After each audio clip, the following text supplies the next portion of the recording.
Assalamualaikum warahmatullahi wabarakatuh.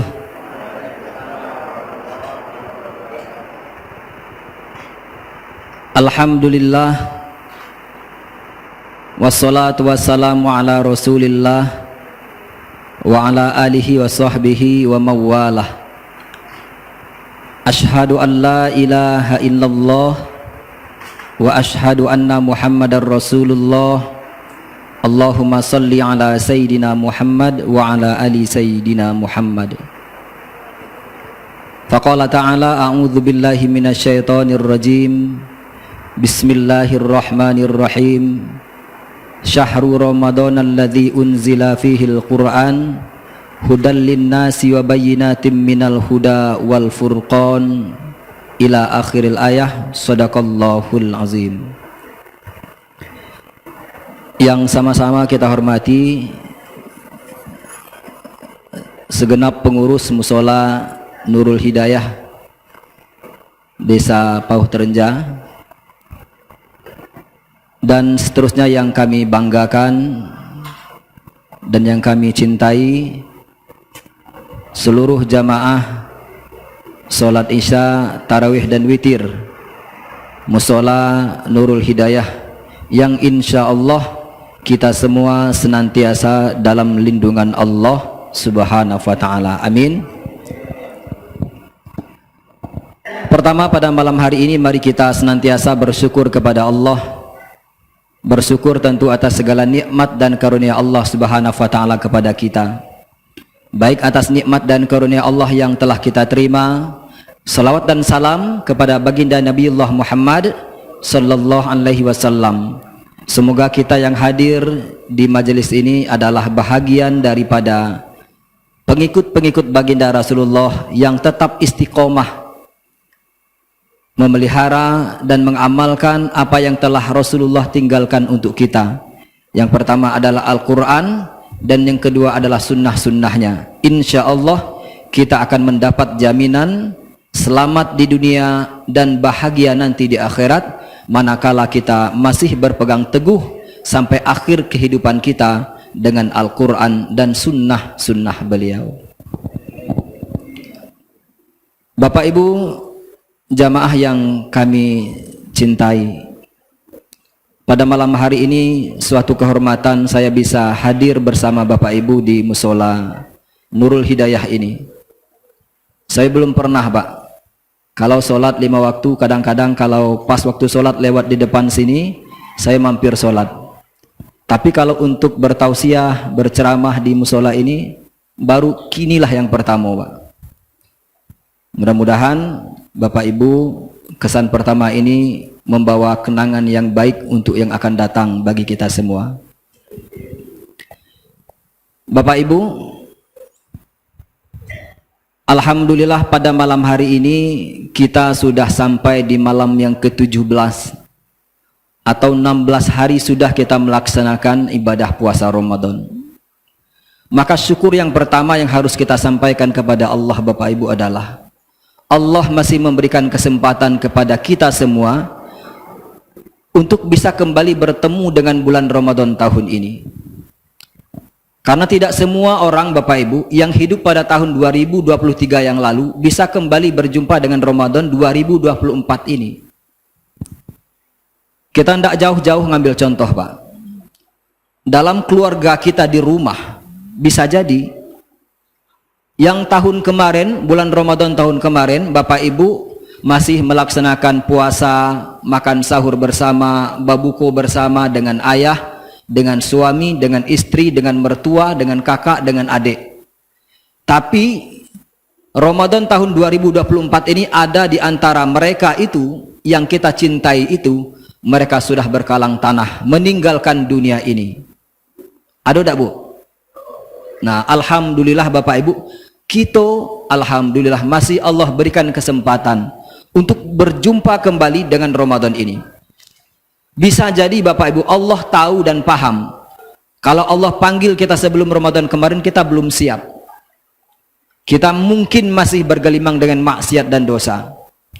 Maka Allah berikan kesempatan agar kita bisa memperbaiki diri di bulan yang mulia ini, bulan suci Ramadan.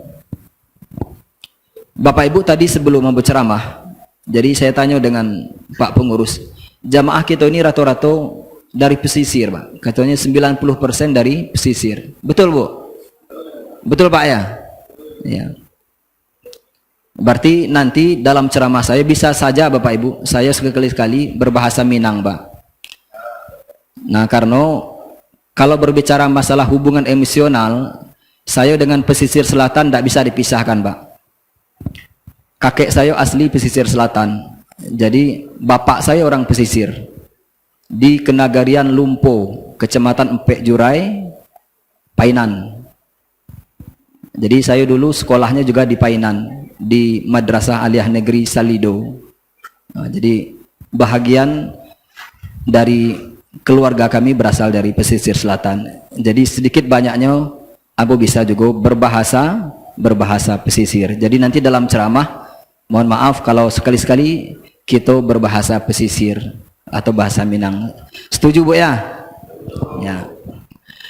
Bapak Ibu yang saya hormati, Ramadan ini bulan yang mulia, Pak. Kemuliaan Ramadan tidak akan pernah kita jumpai di luar bulan Ramadan.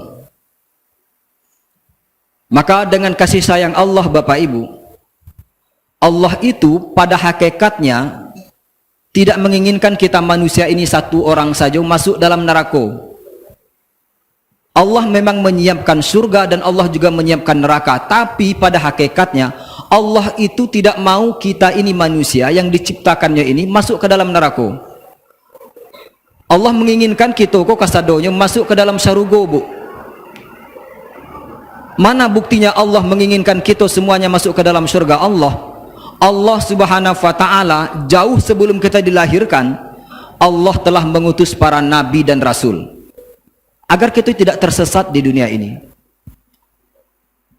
Lalu setelah itu Allah turunkan kita Alkitab, Al-Quran dan kitab-kitab sebelumnya. Ini membuktikan Allah itu sayang kepada kita agar kita selamat di dunia dan selamat di akhirat. Bahkan Allah bekali kita dengan akal. Tidak semua makhluk ciptaan Allah itu Allah berikan akal, Bu. Apa contohnya, Bu? Binatang, ayam, kambing dan sebagainya. Allah berikan kepada binatang itu hanya nafsu saja. Sementara tidak Allah berikan kepada binatang itu perangkat yang bernama akal. Jadi binatang, Bapak Ibu, nyo ndak tahu ma yang rancak, ma yang buruk, ndak tahu dinyo dong. Karena nyo memang ndak baka. Beda lagi dengan malaikat. Malaikat beda lagi kelasnya. Allah berikan kepada malaikat itu akal dan tidak Allah berikan kepadanya nafsu. Sehingga malaikat itu, Bapak Ibu, tugasnya hanya beribadah. Ndak ada tadanga dia awak malaikat itu ingin nikah. Ndak ada tadanga dia awak malaikat itu ingin buka kebun sawit. Ndak ada, Pak. Karena memang malaikat ndak punya nafsu. Allah berikan kepadanya hanya akal saja. Sementara kita manusia, Allah berikan kita nafsu, dan untuk mengendalikan nafsu itu Allah berikan kita perangkat yang bernama akal. Itu sayang Allah kepada kita, Pak. Dan selanjutnya, Bapak Ibu, yang lebih dari itu pula lagi, bukti sayang Allah kepada kita, Bapak Ibu, setiap hari Allah berikan kesempatan kita untuk memperbaiki diri. Dalam sehari semalam tuh, Pak, ada waktu yang Allah berikan, waktu terbaik untuk kita beribadah. Setiap hari itu ada waktu terbaik. Ma waktu terbaik di setiap hari itu, Pak? Di setiap hari itu Allah buka waktu terbaik itu adalah di sepertiga malam terakhir. Kalau tadi sholat isya kita jam 8, maka sepertiga malam pertama jam 8, jam 9, jam 10. Kemudian sepertiga malam kedua jam 11, jam 12, jam 1.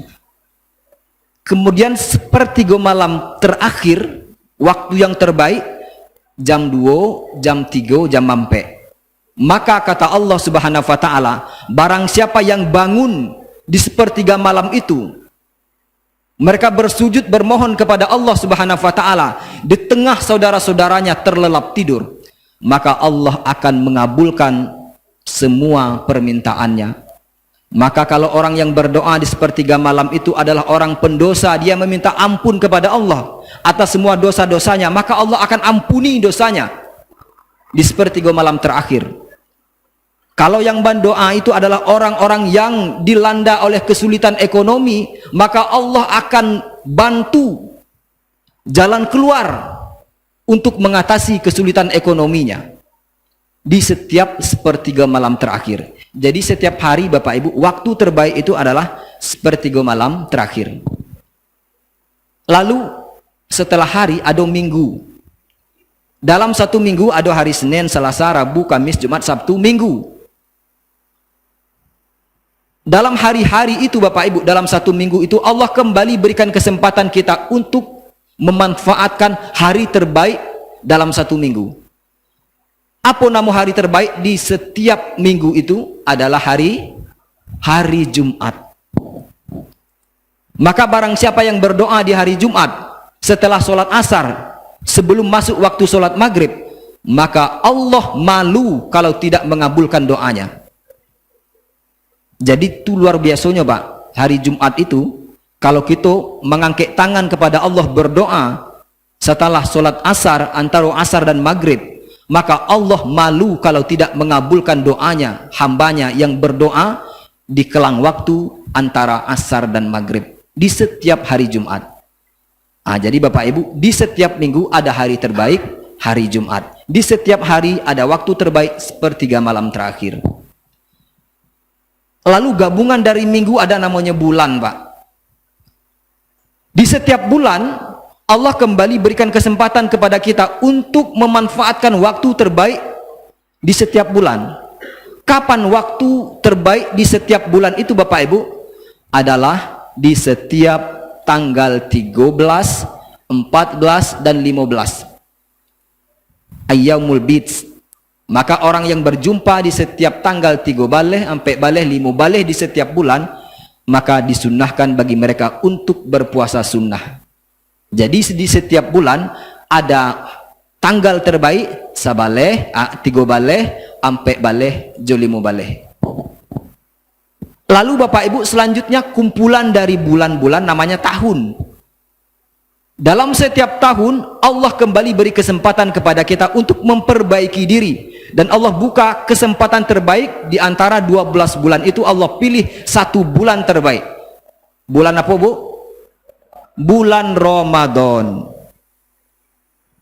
Tapi Bapak Ibu, yang membedakan Ramadan dengan waktu-waktu terbaik tadi, kalau tadi jadi setiap hari ada sepertiga malam terakhir, kalau setiap minggu ada hari Jumat, di setiap bulan ada tanggal 3 baleh sampai baleh 5 baleh. Tapi kalau bulan Ramadan Pak, ndak kenal lagi sepertiga malam terakhir, ndak kenal lagi hari Jumat, ndak kenal lagi tanggal 3 baleh sampai baleh 5 baleh. Tetapi sepanjang satu bulan Ramadan itu, setiap detak-detik waktunya adalah waktu-waktu terbaik. Makanya Bapak Ibu, rugi besar kita yang Allah berikan kesempatan berjumpa dengan Ramadan, tetapi kita tidak mampu memanfaatkan detik-detik waktu di bulan Ramadan ini. Rugi Pak. Kanon kita tidak bisa memastikan diri, apakah tahun bisu 2025 bisu kita masih bisa berjumpa dengan bulan Ramadan. Lalu tahu Bu, bisa jadi selepas hari raya kok kita meninggal, bisa jadi Bu. Karena perkara yang paling dakik dengan kita Bu, perkara yang paling dekat dengan kita adalah kematian. Kematian, dia tidak harus menunggu seseorang sakit, orang sehat pun mati. Kematian, dia tidak harus menunggu orang itu sampai tua, yang muda pun mati. Betul ya Bu? Banyak yang muda dari ibu lah meninggalnya Bu. Banyak yang sehat dari ibu lah meninggal, ibu sakit lah batu tahun sakit hidup sampai kini. Sementara tetangga kita tidak ada sakit sekitar Allah, ada matinya Bu. Itu membuktikan perkara yang paling dekat dengan kita adalah kematian. Maka Bapak Ibu, ketika Allah berikan kesempatan kepada kita berjumpa dengan Ramadan tahun ini, manfaatkan sebaik-baiknya. Kita masih punya waktu 13 atau 14 hari ke depan. Maka manfaatkan waktu ini dengan baik. Jangan sia-siakan. Anggaplah Ramadan tahun ini Bapak Ibu, Ramadan terakhir kita di atas dunia aku. Kita anggap saja Ramadan tahun besok kita tidak ada lagi di atas dunia aku, lah mati gitu. Jadi Ramadan tahun ini betul-betul kita manfaatkan dengan sebaik-baiknya. Siap Bu? Siap Pak? Nah, selanjutnya Bapak Ibu, berbicara masalah nuzul Al-Quran. Bapak Ibu, saya tidak lagi menceritakan bagaimana historis nuzul Al-Quran. Tetapi Bapak Ibu, mari kita mengkaji kemuliaan Al-Quran. Keramatnya Al-Quran itu Bapak Ibu. Al-Quran sebagai kitab penyempurna kitab-kitab sebelumnya.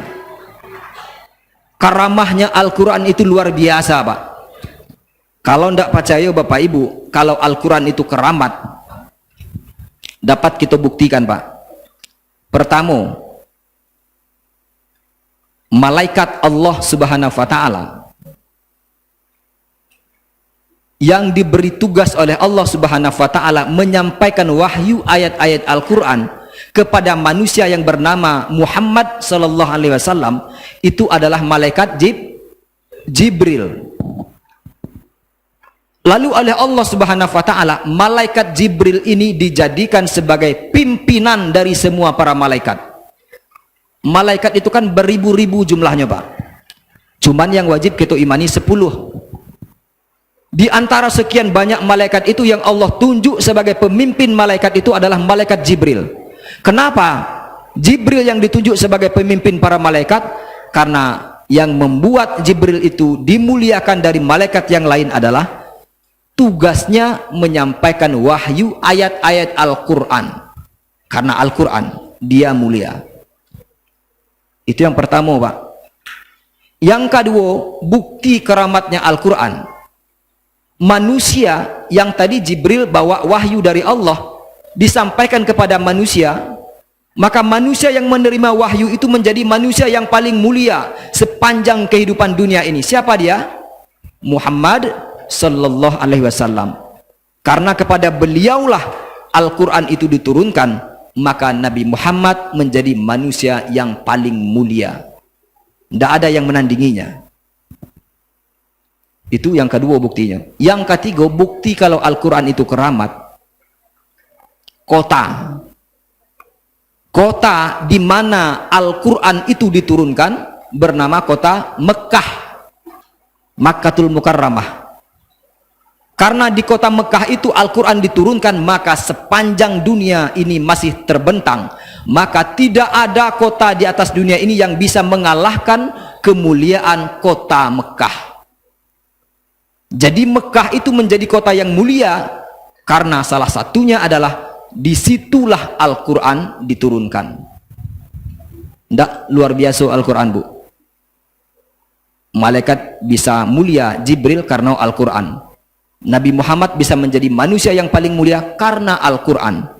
Kota Mekah menjadi kota mulia karena Al-Quran. Kemudian Ramadan, bulan Ramadan. Kenapa Ramadan ini disebut sebagai bulan mulia? Karena di bulan inilah bulan diturunkannya kitab suci Al-Quran. Kalau andai saja Bapak Ibu Al-Quran itu diturunkan di bulan Muharram, pasti Ramadan ini tidak mulia. Kalau andai saja Ramadan ini diturunkan di bulan Zulhijjah, pasti Ramadan ini tidak mulia. Maka Ramadan ini mulia, salah satunya karena di dalam bulan Ramadan ini diturunkan kitab suci Al-Quran. Jadi kesimpulannya Bapak Ibu, segala sesuatu yang disentuh oleh Al-Quran membuat mulia. Manusia bisa mulia karena Al-Quran. Kota bisa mulia karena Al-Quran. Malaikat Jibril bisa mulia karena Al-Quran. Bulan Ramadan mulia karena Al-Quran. Maka sekarang kita Pak, kita manusia ini, kita umat Islam ini, yang kita meyakini bahwa Al-Quran itu adalah kitab suci kita. Kalau kita mengimaninya, meyakininya, dan mengamalkan kandungan-kandungannya, pasti Bapak Ibu dimuliakan kita oleh Allah di dunia sampai kelak di akhirat. Nah sekarang tergantung kita lah Pak. Kita ingin dimuliakan Allah atau tidak? Kalau ingin dimuliakan oleh Allah, maka jangan pernah lepaskan kehidupan kita dari Al-Quran. Sampai di sekolah paham Bu? Paham Bu ya? Nah, itu karamahnya Al-Quran Pak. Maka Bapak Ibu yang dirahmati Allah Subhanahu wa taala, sebagai pengikut Rasulullah sallallahu alaihi wasallam, maka tugas kita bersama, meskipun Allah telah menjamin Al-Quran itu akan dijaga sampai kehidupan ini selesai, tapi Bapak Ibu, tugas kita umat Islam, tanggung jawab kita kepada Al-Quran itu Bapak Ibu setidaknya 5 Pak. Ini harus Bapak Ibu pahami. Tanggung jawab kita sebagai seorang muslim, sebagai seorang mukmin terhadap Al-Quran itu 5. Yang pertama adalah meyakininya. Wajib, karena bahagian daripada rukun iman Pak. Meyakini Al-Quran itu sebagai kitab Allah, meyakini Al-Quran itu adalah kalam Allah, itu adalah tanggung jawab pertama kita sebagai seorang muslim kepada Al-Quran. Yang kedua Pak, Bu, tanggung jawab kita kepada Al-Quran adalah berusaha untuk membacanya. Balaja gitu Pak, membaca Al-Quran. Kata Rasulullah, orang nan mahir membaca Al-Quran, maka akan disertai oleh malaikat Allah yang mulia dimapunnya berado. Orang yang mahir membaca Al-Quran, maka akan selalu dijaga oleh malaikat Allah. Tadi qori kita bacakan Al-Quran, saudara kita Mustafa, suaranya enak kita dengar, bacaannya fasih, tajwidnya benar. Maka orang-orang yang fasih mahir membaca Al-Quran seperti beliau tadi, sepanjang kehidupannya akan dijaga oleh malaikat Allah yang mulia. Itu janji Rasulullah sallallahu alaihi wasallam dalam hadisnya, orang yang mahir membaca Al-Quran akan selalu bersama malaikat Allah Subhanahu wa taala. Lalu ba'a puluh yang kita tidak mahir, masih terpatah-patah atau tajwidnya belum dapat, apakah kita berdosa? Tidak Pak. Orang yang terpatah-patah membacakan Al-Quran, maka setiap ayat-ayat Al-Quran yang dia bacakan, Allah berikan 2 pahala. Luar biasanya Pak. Salah kita membacanya, terpatah-patah kita membacanya, salah makhraj dan tajwidnya, masih berpahala Pak Al-Quran. Maka luar biasa. Maka tanggung jawab kita yang kedua kepada Al-Quran adalah belajar untuk membacanya. Tidak ada istilah talambek Pak untuk belajar Al-Quran. Meskipun ibu lah umur 60 sampai hari ini tidak bisa baca Quran, jangan cameh Bu, jangan takut, jangan risau. Yang patut kita takutkan, yang patut kita risaukan adalah Bapak Ibu, orang yang sudah tua tapi tidak punya kemauan dan niat untuk belajar baca Quran. Itu yang gawat. Kalau Bapak Ibu ada niat, meskipun lah umur 70 tahun niat ada, meskipun sampai mati beko ndak rancak bacaannya, tapi Bapak Ibu lah berikhtiar untuk berusaha baca Quran, insya Allah Bapak Ibu sudah dicatat sebagai orang yang berikhtiar belajar membaca Al-Quran. Yang salah itu Bapak Ibu, ikhtiar nyobana yang ndak ada, itu yang salah. Maka tanggung jawab kita yang kedua adalah berusaha kita belajar membacakan Al-Quran. Lalu nanti kigo, tanggung jawab kita kepada Al-Quran adalah lah pandai kita membacanya Pak, kita wajib pula berusaha memahami kandungannya. Baca caranya Pak. Kini Al-Quran sudah ada dilengkapi dengan terjemahannya, bahkan sudah ada tafsir-tafsirnya. Kita baca karena berbahasa Indonesia, apa mau kasih kandungan ayat Al-Quran itu kita baca. Itu tanggung jawab kita Pak. Jadi Al-Quran tidak cukup dibaca saja, tapi harus juga kita ketahui maksud kandungannya apa, sehingga kita paham dengan ayat yang kita baca. Itu bahagian dari tanggung jawab kita kepada Al-Quran. Lalu yang keempat Pak, mengamalkannya dalam kehidupan kita. Lah tahu kita mengaji, lah tahu kita mau kasih kandungan ayatnya. Lalu setelah itu tanggung jawab kita Bapak Ibu adalah mengamalkannya dalam kehidupan kita. Jadi meskipun Bapak Ibu mahir baca Quran, Bapak Ibu paham dan tahu tentang muka suci ayat-ayat yang dibacakan, tapi Bapak Ibu hendak diamalkan dalam kehidupannya, samojo kosong, hendak ada faedahnya Pak. Baca Quran rancak, pemahamannya dengan kandungan Quran rancak bagus, tapi hendak diamalkan samojo bohong Pak. Jadi tanggung jawab kita kepada Al-Quran, setelah kita bisa membacanya, kita paham muka sucinya, kita amalkan dalam kehidupan kita. Dan yang terakhir, barulah yang kelima, tanggung jawab kita kepada Al-Quran itu adalah mendakwahkannya, didakwahkan kepada saudara-saudara kita yang tidak bisa atau yang masih buta dengan Al-Quran. Itu tanggung jawab kita Pak. Kalau ada dunsana ibu sampai hari ini umur mungkinlah 50 tahun, tidak tahunya huruf alif, ada tidak Bu? Tetangga atau dunsana kita yang lah umur 60 tahun tapi belum tahu huruf alif, sementara ibu lah lancar baca Quran.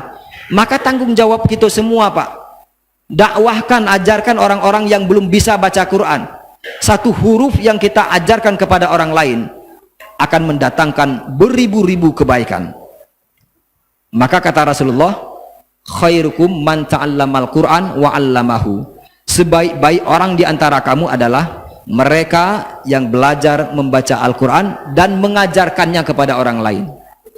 Maka jangan pernah berhenti, jangan pernah merasa bosan, jangan pernah berputus asa untuk mendakwahkan Al-Quran kepada saudara-saudara kita muslim yang lain yang mungkin mereka masih buta dengan ayat-ayat Al-Quran. Itu tanggung jawab kita kepada Al-Quran.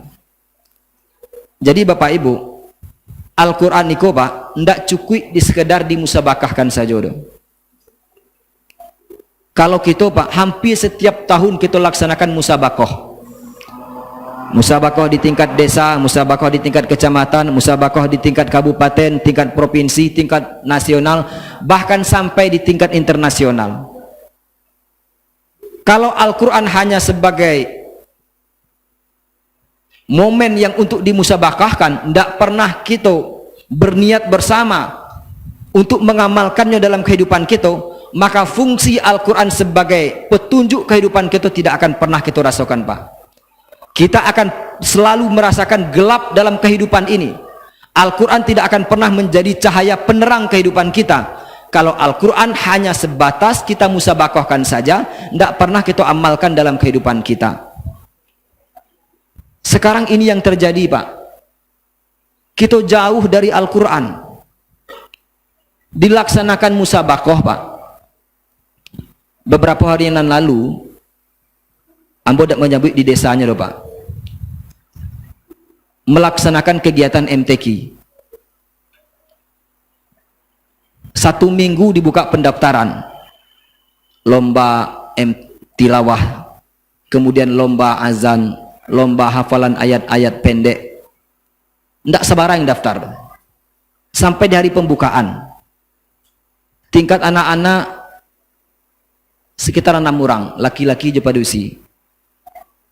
Tidak bisa kita memilih mayang juara 1, juara 2, juara 3, laki-laki dan perempuan. Jumlahnya tidak cukup dah Pak. Sementara bisa jadi anak-anak muslim di satu desa itu jumlahnya ratusan. Itu tingkat anak-anak, apalagi tingkat remaja, apalagi tingkat dewasa, hampir tidak ada orang yang ikut. Percuma dilaksanakan. Cari juara 1, juara 2 saya susah, tidak ada yang daftar. Sementara kita beragama Islam, kita yakin bahwa Al-Quran itu adalah kitab Allah, kita yakin Al-Quran itu adalah petunjuk kehidupan kita, tapi kita jauh dari Al-Quran. Dibuka musabakah, tidak ada yang daftar, tidak ada uang pendaftaran, 1.000 rupiah pun tidak dipungut, tidak ada yang daftar. Tapi coba dibuka lomba-lomba yang sifatnya duniawi, itu banyak Pak. Apa contohnya Pak? Sebelum puasa Patang Pak, hampir di setiap desa dilaksanakan lomba layang-layang Pak. Entah kalau di Purton Jagon enggak ada. Ada juga. Setiap desa Pak. Itu sampai ratus orang pendaftar. Ndak selesai seminggu dah, Pak. Ada yang lebih seminggu. Itu ndak gratis dah, Pak. Pakai uang pendaftaran. 50.000 rupiah, 100.000 rupiah. Dima dilombakan di tengah sawah, Pak. Bapacu jo panih matahari. Mengadah saya mereka. Ribuan orang nonton, ratusan pesertanya, Pak. Dipungut biaya pendaftarannya. Litak habis tenaga. Tapi Al-Quran dilombakan di tempat yang indah ini pakai kipas angin. Kita ndak ngadah-ngadah mereka dong. Ndak ada uang pendaftarannya, ndak ada orang daftar dong. Islam, Pak.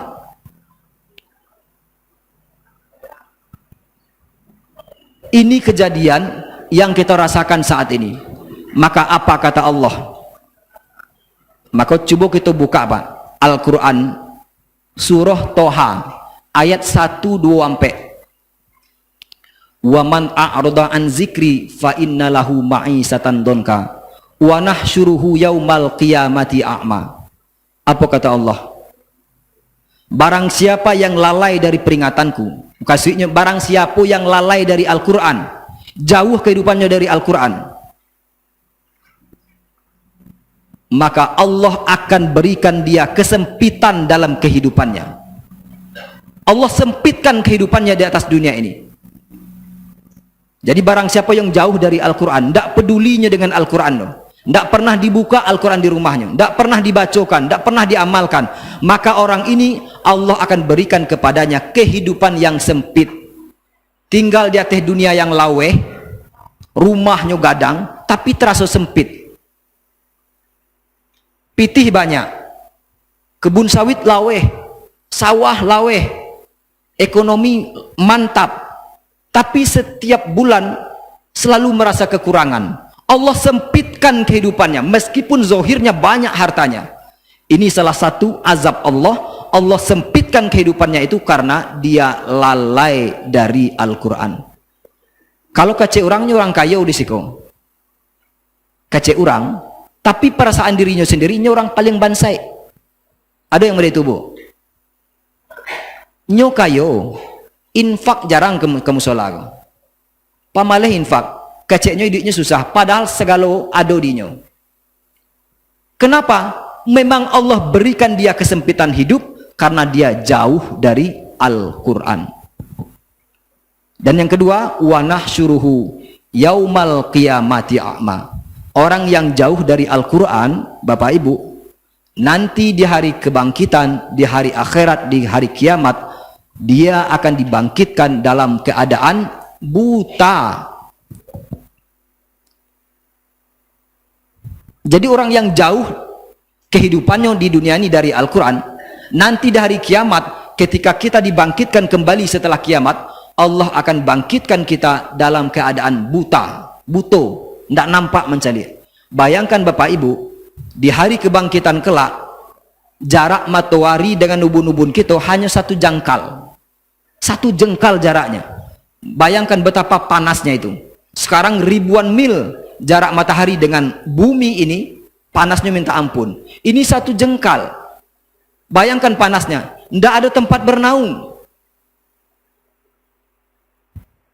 Maka orang yang jauh dari Al-Quran dulu di dunia, di tengah teriknya matahari nanti di hari kebangkitan, Allah akan bangkitkan dia dalam keadaan buta. Bayangkan, Pak, tidak ada tempat kita minta tolong.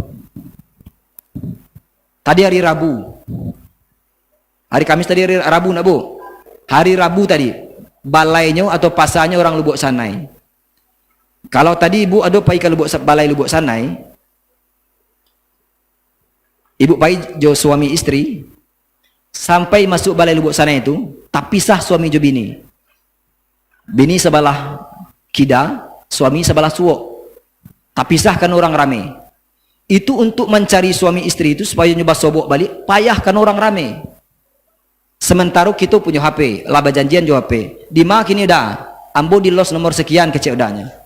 Cari ambo di sekolah, baputa-puta bini mencari di los nomor. Tidak basobok doh, orang rame. HP ya do, mato rancak. Balai Lubuk Sanai tidak terlalu gadang bana doh. Bayangkan nanti Pak, di hari kiamat, di hari kebangkitan, hamparan manusia mulai dari Nabi Adam sampai manusia akhir zaman, miliaran manusia dibangkitkan dalam waktu yang sama di hamparan yang sangat luas. Ndak ada kita bawa HP, dibangkitkan dalam keadaan butuh. Kira-kira bu, di balai lubuk sana yang tadi saja kita berpisah, ada HP mato rancak, sulit kita cari pertolongan, apalagi nanti di akhirat pak. Maka jangan sia-siakan Al-Quran. Al-Quran itu keramat di dunia dan akan memberikan syafaat kepada kita nanti setelah kita meninggalkan kehidupan dunia ini. Maka dari kini pak, rajin-rajinlah baca Quran. Kalau tadi kita dengar pengumuman pengurus, hari ini sudah 17 juz di musola ini, luar biasa. Tapi jauh lebih luar biasa lagi ketika Bapak Ibu secara individu, secara pribadi mampu mengkhatamkan 1 juz 1 hari. Kalau di Siko kan kita kan bersama-sama 1 juz 1 hari. Bapak Ibu di rumah one day one juz, 1 hari 1 juz, luar biasa. Jadi pertanyaan ambo kini bu, kalau ibu terbangun di pagi hari, yang ibu cari Al-Quran dulu atau HP dulu bu? Mana dulu bu? Ba'alo kira-kira Al-Quran itu akan memberikan pertolongan kepada kita di dunia, di akhirat. Kalau di dunia ini saja kita sudah menjauhkan diri kita dari Al-Quran, maka Ramadan ini bu, bulan introspeksi kita. Karena Ramadan ini bulan diturunkannya Al-Quran, bulan nuzulnya Al-Quran, maka kita harus punya konsep, punya komitmen dengan memperingati nuzul Al-Quran ini. Kita juga harus mampu menuzulkan Al-Quran itu dalam sanubari kita. Itu yang luar biasa. Jadi nuzul Quran ini bukan hanya ceramah-ceramah seperti ini, tapi Bapak Ibu mampu menuzulkan Al-Quran itu dalam hati, sanubari, akhlak, perbuatan Bapak Ibu di sepanjang hari sampai akhir kehidupannya. Bapak Ibu yang dirahmati Allah Subhanahu wa taala. Kemudian Bapak Ibu, kita punya amanah yang Allah titipkan kepada kita. Apa amanah itu? Salah satunya adalah putra dan putri atau anak-anak yang Allah berikan kepada kita.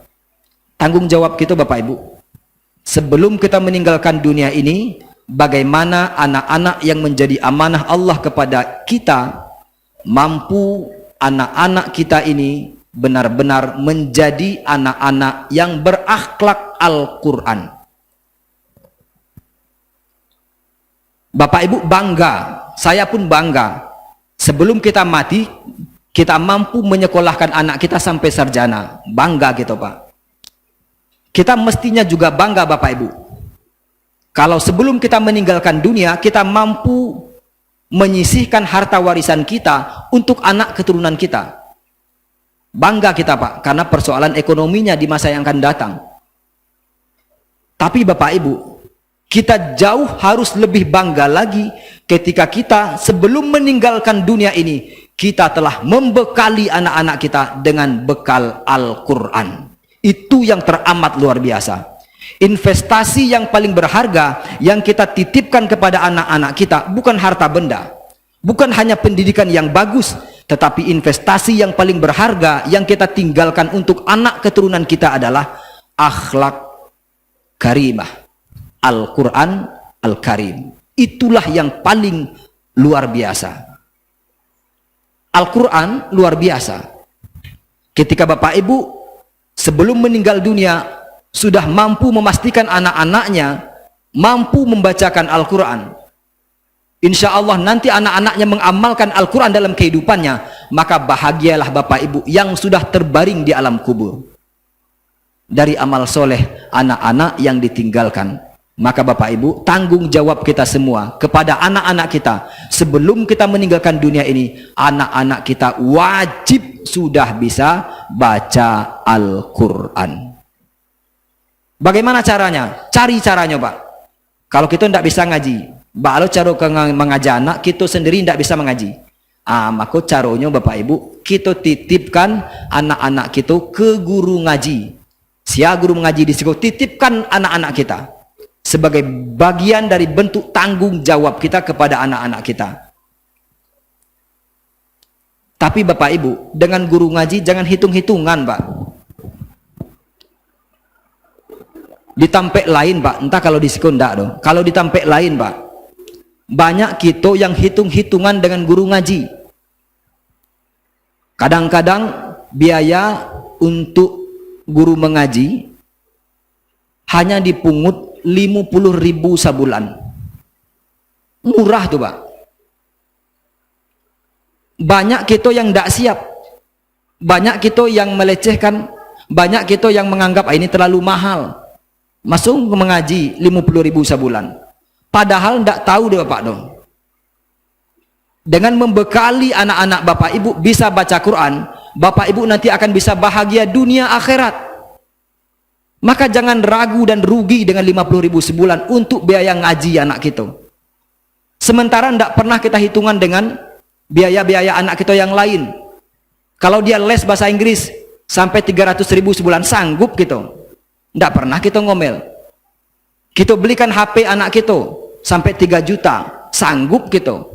Kita kreditkan motornya 500.000 sebulan, sanggup gitu?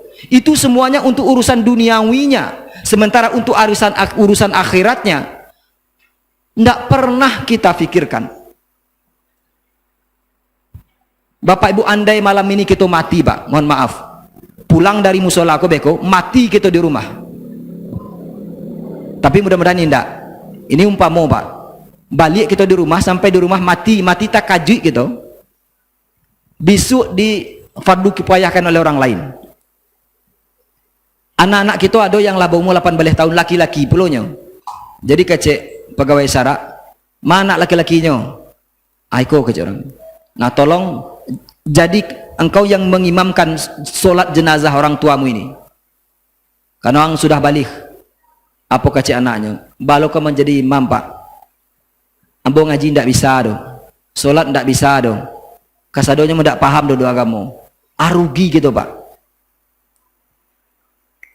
Maka membekali anak-anak itu sejak dini. Maka kalau hari ini kita mati, kita punya anak laki-laki, dialah yang akan menjadi imam solat jenazah kita. Kalau dia perempuan, dialah yang akan menjadi makmum solat jenazah kita. Mereka lah yang akan setiap 5 waktu dalam sehari semalam mendoakan kita yang sudah terbaling di alam kubur. Tapi kalau anak-anak yang kita tinggalkan ini buta dengan Al-Quran, tidak tahunya dengan musola, jauhnya dari musaji, tidak bisanya mengaji, ba'a caronya kaman doa kita, Pak. Tambah sansaro kita di alam kubur. Maka Bapak Ibu jangan pernah hitung-hitungan dengan guru mengaji. Muliakan guru mengaji. Insya Allah Bapak Ibu akan dimuliakan oleh Allah Subhanahu wa ta'ala. Siap, Bu? Baik, untuk mengakhiri tausiah kita pada malam hari ini, mari kita bersama berdoa kepada Allah Subhanahu wa ta'ala. Mudah-mudahan semua amaliyah yang telah kita tunaikan, mulai dari sholat isya, tarawih, witir, dan tausiah tadi senantiasa dalam lindungan dan berkah Allah Subhanahu wa ta'ala. A'udzu billahi minasyaitonir rajim. Bismillahirrahmanirrahim. Alhamdulillahirabbil alamin. Hamdan syakirin hamdan na'imin hamdan yuwafi ni'amahu wa yukafi'u mazidah. Ya Rabbana lakal hamdu wa lakas syukru kama yanbaghi li jalali wajhikal karim wa azimi sultanik. Allahumma inna nas'aluka mujibati rahmatik wa azaima maghfiratik wa salamata min kulli ismin wal ghanimata min kulli birrin wal fawza bil jannah wan najata bi'aunika minan nar. Allahumma ahsin aqibatina fil umurihi kulliha wa ajirna min khizyid dunya wa adzabil akhirah. Allahumma tawaffana muslimin wa ahyina bil muslimin wa alhiqna bis salihin ghaira khazaya wala maftunin. Allahumma ighfir lana dzunubana wa liwalidayna warhamhuma kama rabbayana shaghira. Allahumma ja'alna minat tawwabin wa ja'alna minal mutatahhirin wa ja'alna min ibadikas sholihin. Rabbana atina fid dunya hasanah wa fil akhirati hasanah wa qina adzabannar. Subhana rabbika rabbil izzati amma yasifun wa salamun alal mursalin walhamdulillahi rabbil alamin.